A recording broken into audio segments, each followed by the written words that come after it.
11 things an intelligent person never says. Imagine for a moment, how many times have you found yourself stuck in conversations that drain more energy than they add value? Have you ever caught yourself spreading information perhaps without even realizing their weight? We all face moments like this, but what if there was a way to live above these distractions while staying true to your principles? In this video, we will explore how Stoic rules can transform our way of communicating and interacting. Ancient wisdom offers us answers to avoid these pitfalls and preserve our inner peace. Shall we go together? Have you ever thought about the power your words have? I'm not just talking about those you choose carefully, but also those that sometimes slip out thoughtlessly in the heat of the moment. Today, we're going to talk about something we've all done without realizing: gossiping, spreading rumors. It seems harmless, doesn't it? Just an exchange of ideas, a quick comment, but is that all it is? Stoicism, this philosophy that has spanned centuries and still resonates strongly today, teaches us to focus on what we control, and that includes our words. When you decide to talk about another person, especially when they're not present, you're throwing away something valuable: your energy. Think about it. How many times have you wasted time talking about someone else's life when you could have been improving your own? Epictetus said something very wise: speak no ill of anyone, no matter what they have done. You know why? Because when we talk about others' faults, we stop looking at our own. We criticize, judge, point fingers, and in that process we forget to grow. Now stop and reflect. How do you feel after participating in gossip? That feeling of lightness and freedom. Does it come? Or do you find yourself wondering if you did the right thing? Perhaps deep down, there's that discomfort that something wasn't done well. The truth is that gossips are like poisons. They contaminate the environment and slowly harm both the listener and the speaker. The work environment, friendships, even family relationships all wear out. Imagine a circle of friends where conversations always revolve around other people's lives. It might seem fun at first, but over time everyone begins to wonder, do they also talk about me behind my back? Here comes a powerful key from Stoicism: self-control. It's a huge challenge, I know, but practicing self-control is essential for those who want to live a peaceful life focused on what really matters. Next time that urge to comment about someone comes up, ask yourself, will this help? Will it build something positive for me or for others? And it's not just about avoiding harm. If you want to live according to Stoic principles, compassion should be one of your main virtues. This means looking at people with empathy, recognizing that we are all at different stages of our journeys. Before judging, try to understand. Before speaking, practice compassion. Now I ask you, what do you gain by feeding this negativity in your daily interactions? What could happen if instead of gossiping, you used your words to build bridges, strengthen friendships, and help those around you? Here's the challenge. Next time you find yourself in a conversation that leans towards gossip, take a deep breath. Remember what Epictetus taught us, and with self-control and compassion, choose silence. Because sometimes the greatest act of wisdom is simply not saying anything, and with that, you not only preserve your inner peace, but also begin to create a healthier environment around you.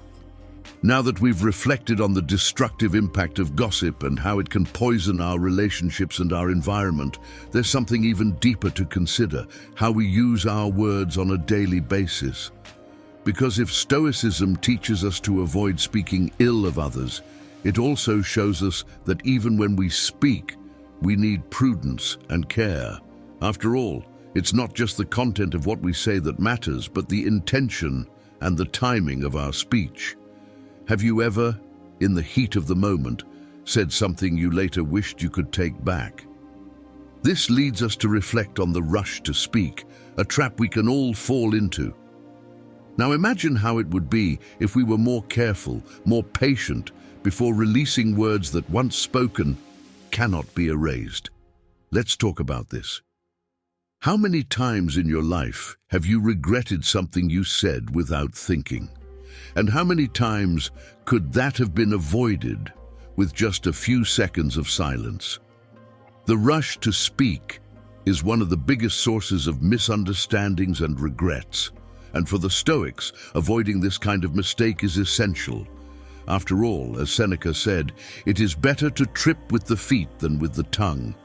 When we speak without thinking, often we let the ego speak for us. We want to have the last word, we want to defend a point of view, or simply fill the silence with anything. But is that really necessary? Or better yet, is that wise? Stoicism teaches us that prudence is a central virtue. Being prudent means not only controlling what we say, but when we say it and how we say it. The great secret here is understanding that silence often is more powerful than any hasty speech. Think about it for a moment. How many situations could be diffused with a pause, with a breath, with the conscious choice not to react immediately? Often, by not speaking impulsively, we are protecting ourselves from future regrets and others from unnecessary misunderstandings. But it's not just about avoiding conflicts. When we learn to value silence, we make room for active listening, to really hear what the other person is saying and not simply waiting for our turn to speak. And you know what's more interesting? By practicing silence and patience, you start to choose your words with more wisdom, conveying what really matters. As a result, your words carry more weight, more impact, because they are not spoken thoughtlessly. The next time you find yourself in a situation where words want to come out quickly, pause for a moment. Take a deep breath. Remember Seneca, is silence not the best choice now? This does not mean that we should always remain silent, but that a well-thought-out and well-placed word has much more power than one that is thrown out without criterion. Let's practice prudence together. Next time the impulse to speak quickly appears, remember, calm brings clarity, and clarity brings wisdom. And wisdom is the foundation for a stoic and virtuous life. Now that we've reflected on the power of words and how silence can be a powerful tool to avoid misunderstandings and regrets, let's move on to another essential aspect of prudence: control over what we share. And when we talk about control, a delicate topic that deserves attention is how we handle personal information, especially about money. Often, without realizing it, we end up exposing details of our financial life in casual conversations. But is that really necessary? Let's reflect on this. In a world where comparison is everywhere, especially on social media, it's easy to fall into the trap of talking about gains, losses, investments, or even financial difficulties. But what does Stoicism teach us? It shows us that simplicity and discretion are essential to maintaining peace of mind. Marcus Aurelius, the great emperor and Stoic philosopher, always reminded us of the value of simplicity. For him, true wealth is not in the accumulation of material goods, but in the ability to maintain balance and serenity regardless of what one has or does not have. And when we talk openly about our financial life, we often open space for unnecessary vulnerabilities. Do we really need to share all the details about our finances with others? Imagine a situation where you are discussing your finances with friends or family. Even if there is no malice involved, this kind of conversation can generate comparisons, misunderstandings, and even jealousy. Suddenly, what should have been an innocuous exchange becomes a source of tension or discomfort. And in the end, this exposure leads us to focus on something we do not control, the reaction of others. What we control, however, is our attitude towards money and what we decide to share. Stoicism suggests that discretion protects us from this kind of unnecessary exposure. It's not about hiding anything, but understanding that some things are intimate, and sharing these details can divert our attention from what really matters, our inner peace. When we talk about our finances, we often feed anxieties or distractions that lead us nowhere. After all, does our financial life define who we are? Number. What defines us as Stoics is our ability to live in a balanced and simple way, not being carried away by what we have or lack. By avoiding excessive financial discussions, we keep our focus on what really matters, our character, our virtues, and the way we navigate the situations life presents us. And here's a question for you. How would your life be if you stopped worrying about what others think about your financial situation? How much lighter and freer would you feel by keeping certain things private, without comparing or competing? Remember, Marcus Aurelius taught us that true wealth is in valuing what we already have and maintaining simplicity. By practicing discretion, you not only protect your inner peace, but also reinforce one of the fundamental principles of Stoicism, focusing on what we control. And that includes what we decide to share. So, the next time the topic of money comes up in a conversation, take a deep breath and ask yourself, is this information necessary? Will it add value to this exchange? If the answer is no, smile, practice discretion, and move forward, knowing that you are on the right path to a more serene and balanced life. Now that we've talked about the importance of discretion in financial matters and how it helps us maintain focus on what really matters, let's touch on a point that for many is even more challenging: how we react in the face of provocations. After all, if there's something that seems completely out of our control, it's the attitudes and words of others. But as Stoicism teaches us, it's not what happens to us, but how we choose to react that defines the impact of events in our lives. Imagine the following scenario.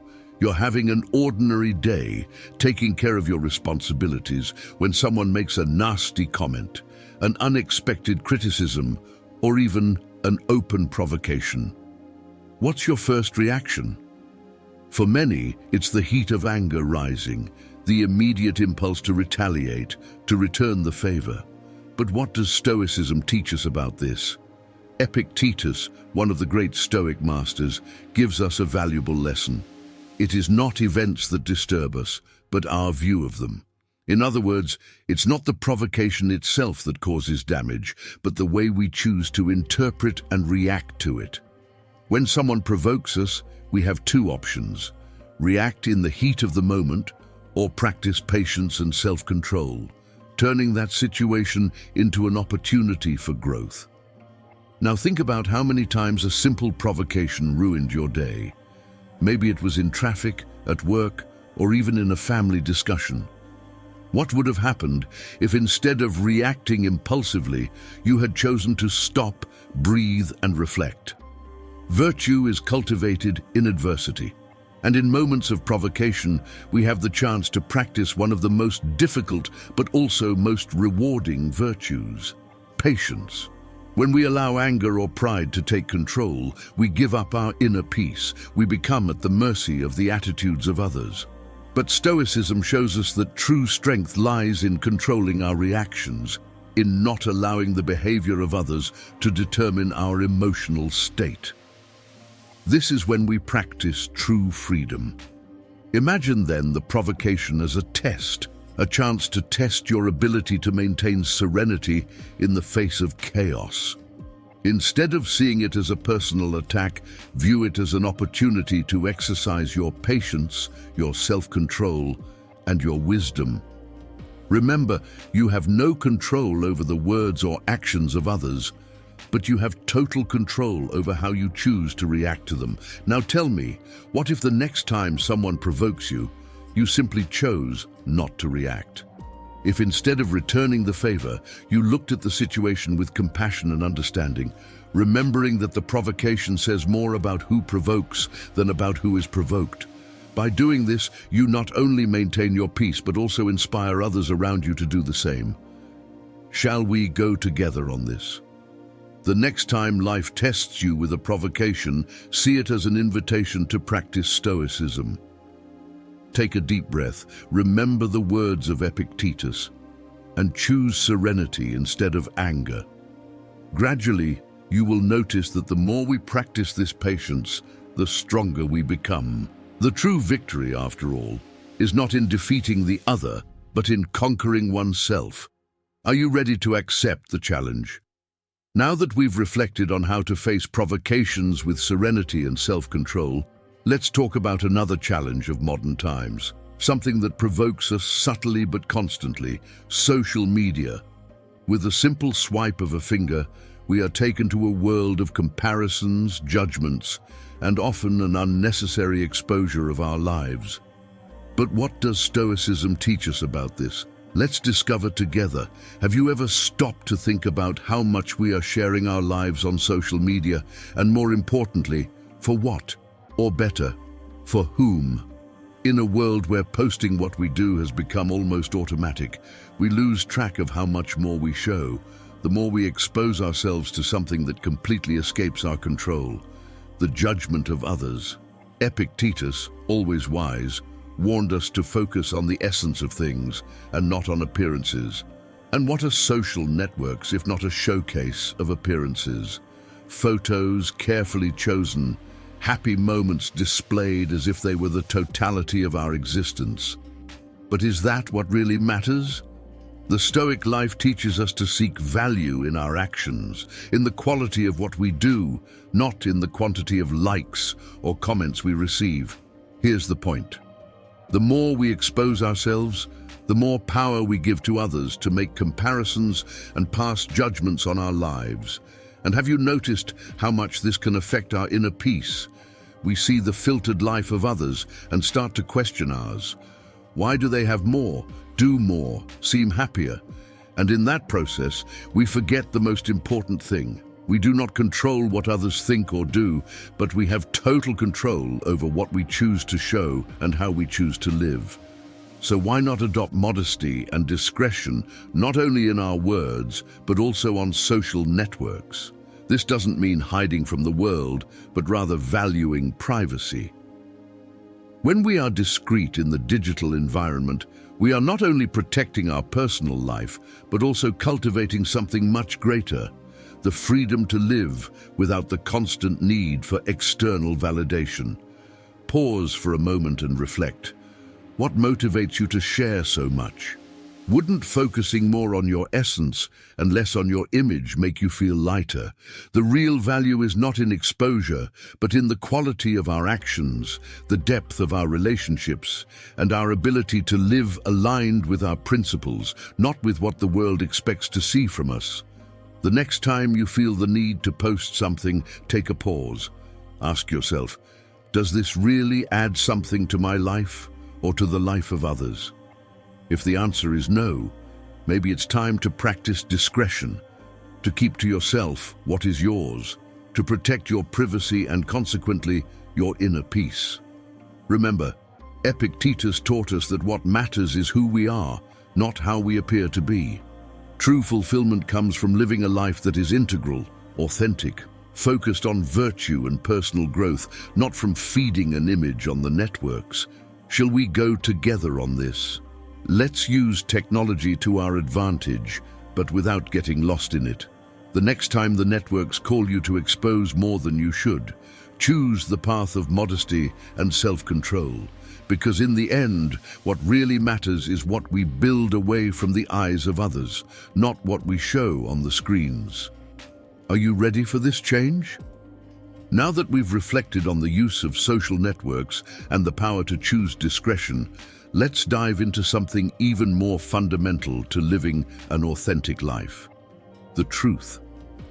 If protecting our privacy in the digital world gives us freedom, imagine the impact that absolute honesty has on our character and our relationships. In Stoicism, the truth is not just a virtue, it is a fundamental principle. Let's explore this together. Lying may seem at many times the easiest way out. Maybe it's to avoid a confrontation, soften an uncomfortable situation, or even gain an advantage in a circumstance. But is it worth it? For the Stoics, the answer is clear: no. Because every lie we tell, no matter how small, creates conflicts, both external and internal. Seneca teaches us that living according to the truth is living in harmony, with nature. And why is this so powerful? Because the truth, unlike the lie, brings peace. When we lie, we are creating a network of deceptions that eventually turns against us. We begin to live with the fear of being discovered, with the weight of maintaining stories that are not real, and this distances us from peace of mind. Now think with me, how many times has a small lie generated a sequence of other lies, and suddenly you were trapped in a cycle of untruths? This cycle creates a life of anxiety and distrust, both for the liar and for those who believe the lie. When we speak the truth, as difficult as it may be, we are cultivating a life of integrity. And integrity is what allows us to sleep peacefully at night, knowing that we are not carrying the weight of deceiving ourselves or others. Let's go further. Honesty strengthens character. When we are relentlessly honest, we begin to build more authentic and profound relationships. People around us start to truly trust us because they know that what we say reflects who we really are. And of course, this is not always easy. Telling the truth, especially in difficult moments, can put us in uncomfortable situations. But what is more important? The momentary comfort of the lie or the lasting peace of integrity? The truth has a transformative power. When you are honest, you create an environment of trust where people know they can count on you to be authentic and sincere. And more than that, you build a coherent life where your thoughts, words, and actions are in harmony. Let's think of Seneca again. He reminds us that nature, that is the universe, functions in perfect harmony. Lying is deviating from this harmony, and by deviating from the truth, we create chaos both internally and externally. But when we choose the truth, we align our lives with the natural order of things. This brings us clarity, peace, and strength. Now tell me, how would your life be if you were relentlessly honest in all situations? How would that change your relationships, your work, your inner peace? It may seem challenging, but absolute honesty is liberating. It gives you the courage to be who you really are, without masks, without false stories to sustain. So here is the invitation. Practice the truth in every aspect of your life. Even when it's difficult, even when it seems that a lie would bring less pain, because in the long run, the truth always brings more peace. And living in peace with yourself is the greatest gift you can give yourself. Shall we go together on this journey of integrity? By being honest, we cultivate not only trust around us, but also a life that is truly worth living. Remember, the truth, as hard as it may be, always leads us to freedom. Are you ready to be relentlessly honest? Now that we understand the importance of being relentlessly honest, let's take a step further and talk about another essential aspect of integrity: the value of our word. Fulfilling what we promise is a direct reflection of who we are. But how many times in the heat of the moment have we made promises that deep down we knew we would not be able to keep? Today we'll talk about the impact of empty commitments. Promising is easy, fulfilling not so much. Has it ever happened to you to say, "I'll be there," or "You can count on me," and later realize that you would not be able to fulfill the promised? For the Stoics, the word must have weight. Each commitment we make should be a conscious decision, not something thrown to the wind without reflection. When we promise something we cannot fulfill, we are not only deceiving the other, we are betraying our very essence. Here enters a powerful concept from Stoicism, ataraxia, which means tranquility of mind. When you make empty promises, the effect is the opposite of this tranquility. First, you create an internal anxiety. You know you won't be able to fulfill what you promised, and that weighs on your mind. And then, it also causes anxiety in those waiting for you.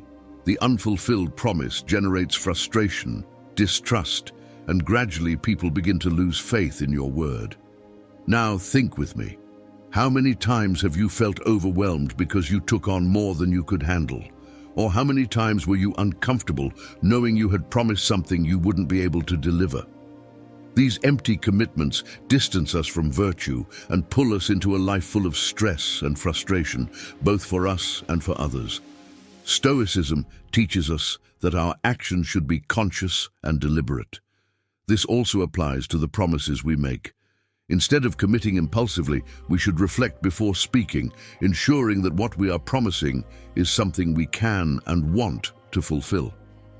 Thus, our words gain value, and people around us start to trust us more, knowing that when we say yes, it's because we will really make it happen.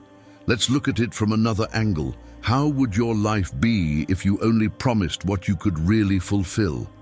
Imagine the weight that would be lifted from your shoulders, without the anxiety of always chasing unfulfilled commitments, without the stress of trying to meet expectations that you yourself created hastily. Being selective in the commitments we assume brings us immense peace, the same ataraxia that the Stoics sought. But this does not mean that we should avoid commitments or shirk responsibilities. On the contrary, it means that we should assume responsibilities with awareness, ensuring that our actions are aligned with our ability to fulfill what we promise. By doing this, your word gains strength and you build a reputation of integrity. So the next time you are about to make a promise, pause for a moment and ask yourself, can I really fulfill this? If the answer is no, or maybe, do not commit. There is no shame in saying, I can't. On the contrary, this demonstrates maturity and respect, both for yourself and for others. Shall we practice this power of the conscious word together? When your words have weight, you build a world of trust around you, and above all, you maintain your own tranquility intact. Conscious action is the guide. Only promise what you can fulfill. And by doing this, you will be taking a firm step towards the life of virtue that Stoicism so values. Then the next time someone asks you for something, remember, your word is powerful. Use it wisely. Now that we've reflected on the importance of keeping our word and avoiding empty commitments, let's talk about an attitude that can be even more destructive to our integrity and to others. Ridiculing someone. If the Stoics teach us to live with virtue and respect, making fun of others' defects or weaknesses is exactly the opposite of that. Today, we will explore why disrespect hurts not only the one being ridiculed, but also the one practicing the mockery. Mocking others may sometimes seem harmless, sometimes even something funny in a group. But have we ever stopped to think about the real impact of this? In Stoicism, respect is an essential value. And it's not just about avoiding conflicts, but about cultivating empathy and compassion in our daily relationships. When we choose to ridicule someone, we are deviating from the path of virtue. Marcus Aurelius, one of the greatest Stoic philosophers, left us a powerful lesson. What is not good for the hive is not good for the bee. That is, what harms an individual inevitably harms everyone. When we make jokes or mock another person, we are creating an environment of disrespect that hurts both the attacker and the attacked. Criticism and mockery not only emotionally hurt the person being targeted, but also diminish the one who makes them, distancing us from the practice of virtue and mutual respect. Think about it. What do we really gain by ridiculing someone? Maybe a momentary laugh, maybe a fleeting feeling of superiority. But what remains afterward? An environment of mistrust, hurt, and resentment. The truth is that mocking others is a clear deviation from the path of empathy and compassion, central virtues in Stoicism. Now imagine how the world would be if, instead of pointing fingers and laughing at others' failures, we practiced empathy. We all have flaws, we all make mistakes. If we put compassion into practice, we would see that ridiculing someone makes no sense. After all, who has never been on the other side, being the target of jokes or criticism? The feeling that remains is not good. And as Marcus Aurelius reminds us, what harms one of us harms us all. One thing the Stoics teach us is that rising above criticisms and mockeries is a true demonstration of strength and character. And it's not about never joking or laughing. Humor is healthy, but it should not come at the expense of another person's dignity. True virtue lies in using our words to build, not to destroy, to elevate, not to diminish. So the next time you find yourself in a situation where laughter arises at the expense of someone, ask yourself, does this really make sense? Does this bring something good? What you gain by mocking another person is momentary, but the impact can be profound and lasting. Choosing respect instead of mockery is a sign of maturity, and practicing compassion elevates us as human beings. Stoicism reminds us that we are all interconnected. What we do to others, we do to ourselves. Therefore, when we practice respect, we build a better world for everyone. Shall we practice this together? Let's challenge ourselves to be more compassionate, more empathetic, and to find ways to build instead of tear down through our words and actions. Remember, what is not good for the hive is not good for the bee. If something does not do well for one, it does not do well for everyone. And by choosing compassion over mockery, we are taking another step on the path of virtue and true wisdom. Are you ready for this change? Leave in the comments if you are ready. Now that we've reflected on the destructive impact of ridiculing others and how respect can transform our interactions, let's address something that is at the heart of a truly virtuous society: respect for the beliefs and values of others. We all carry convictions, but as the Stoics teach us, it is essential to recognize and respect differences without judgment. We live in a diverse world full of cultures, religions, and belief systems that shape people's lives in distinct ways. But sometimes, what should be a reason for learning and connection becomes a source of division and prejudice. In Stoicism, the true wise person understands that behind all these differences lies a common essence: our humanity. As Seneca said, we all live under the same law of nature. This teaching is profound. Regardless of belief or religion, we are all subject to the same natural laws. We are born, we grow, we suffer, we love, and one day we depart. And it is in this universal understanding that we must base our respect for differences. A true Stoic does not get carried away by quick judgments or prejudices. Instead, he lives and lets live with an open heart and a mind willing to learn from the diversity around him.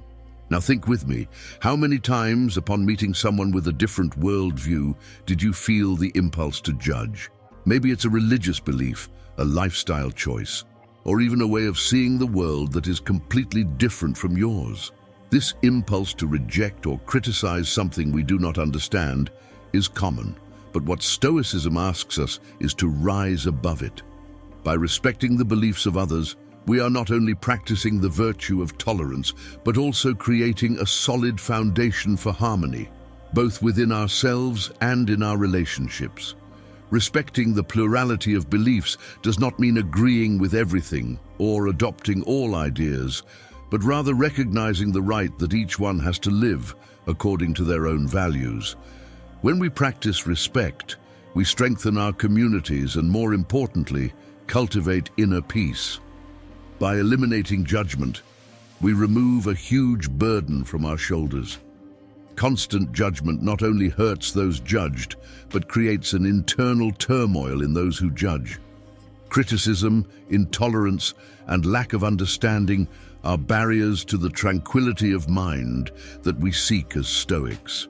Moreover, this practice of respecting the diversity of beliefs enriches us as individuals. When we listen, we learn. When we accept differences, we broaden our worldview. And that in itself makes us wiser. By recognizing that each person is on a unique journey with their own beliefs and challenges, we are actually recognizing our own humanity. And here is an important reflection.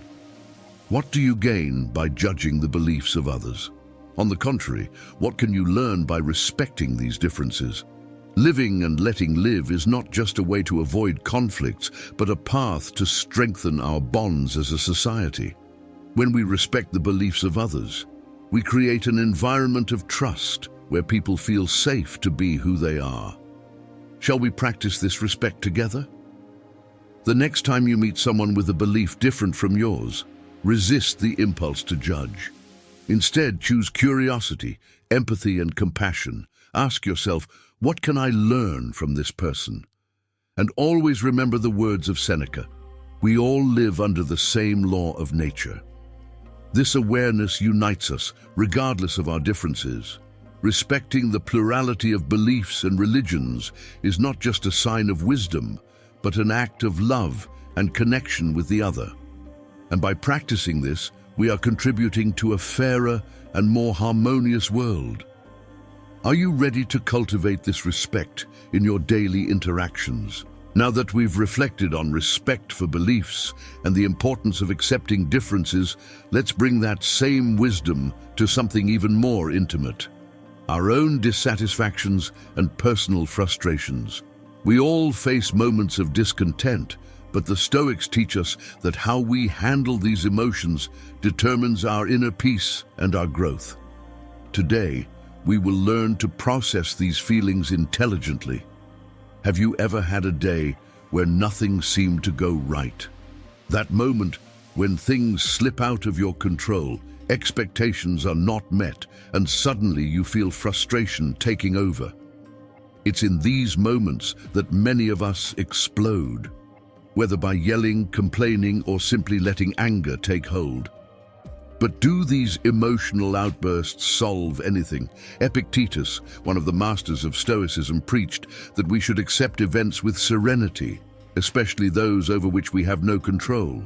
He taught us that the key to dealing with dissatisfactions lies in focusing on what we can control, instead of wasting our energy trying to change what is beyond our reach. After all, it's not the events themselves that disturb us, but the way we interpret them.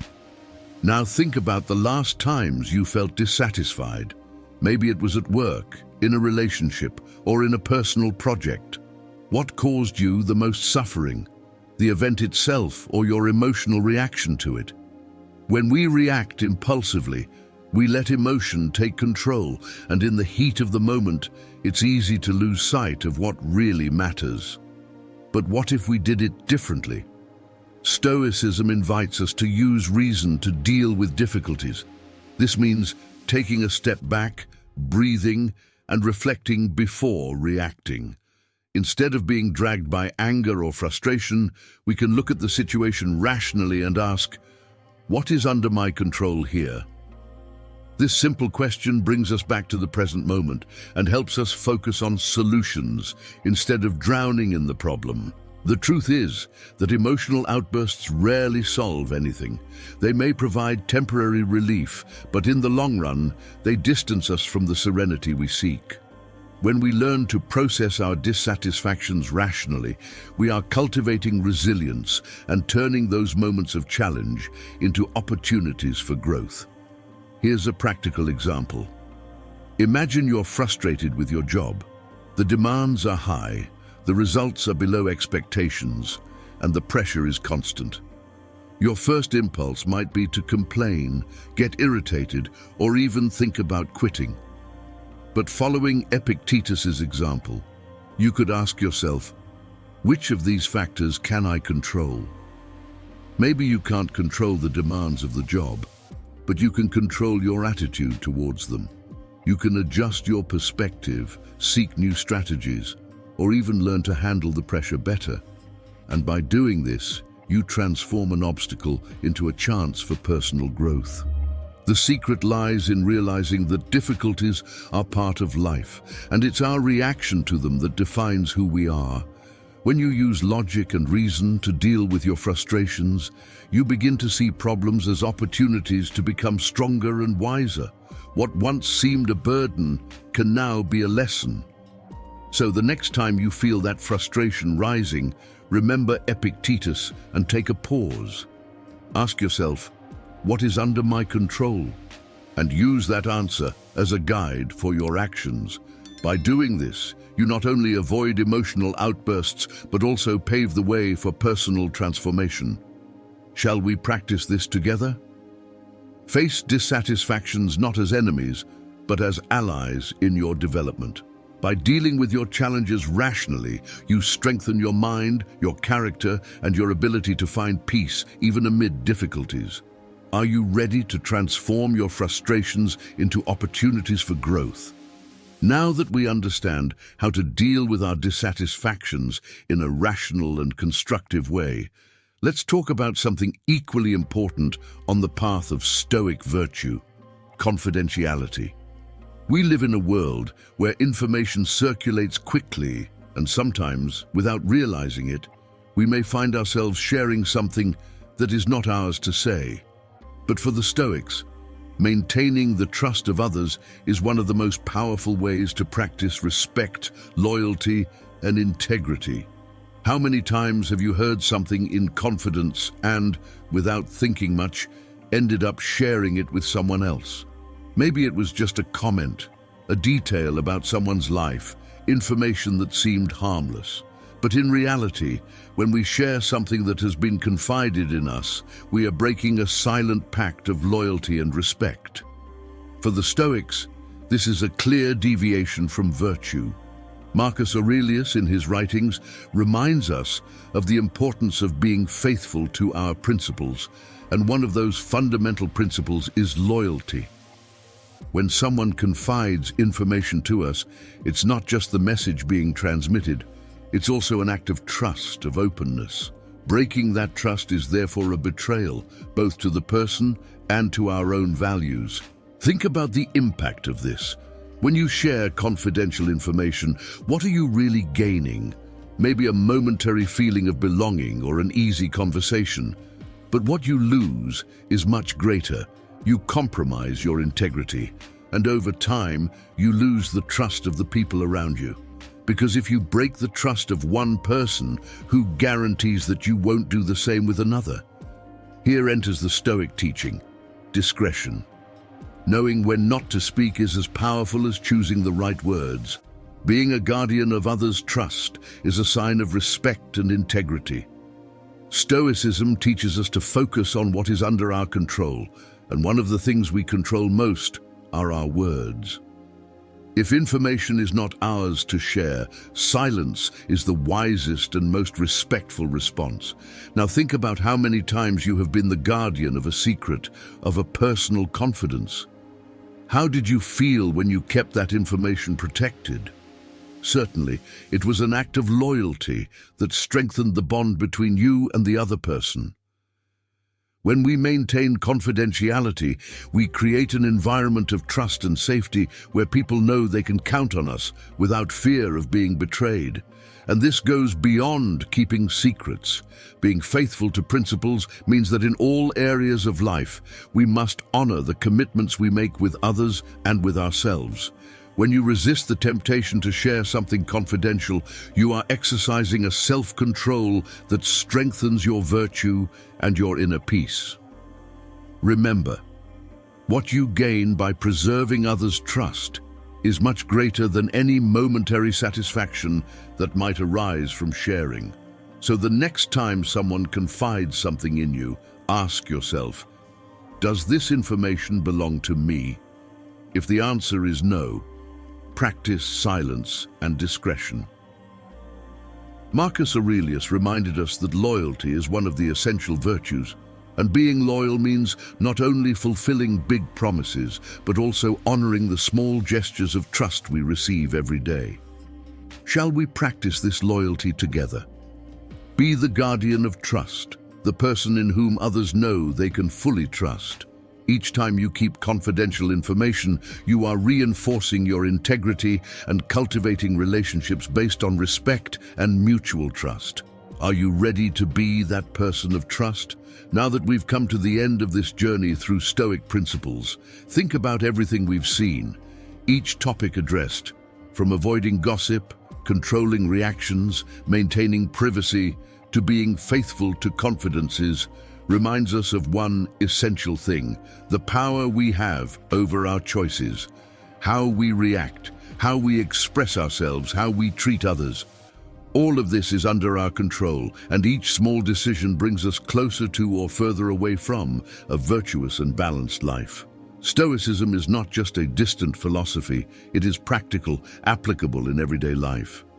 And the more we put these teachings into practice, the more peace, harmony, and meaning we find in our lives.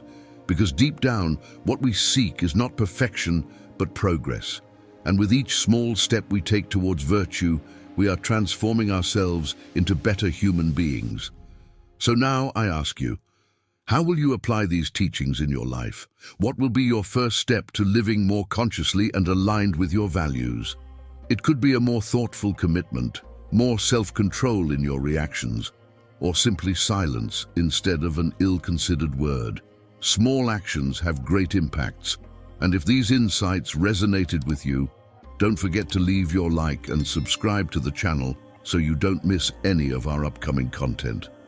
Let's continue this journey of growth and learning together, exploring more and more how Stoic philosophy can help us live with more balance, wisdom, and serenity. See you in the next video.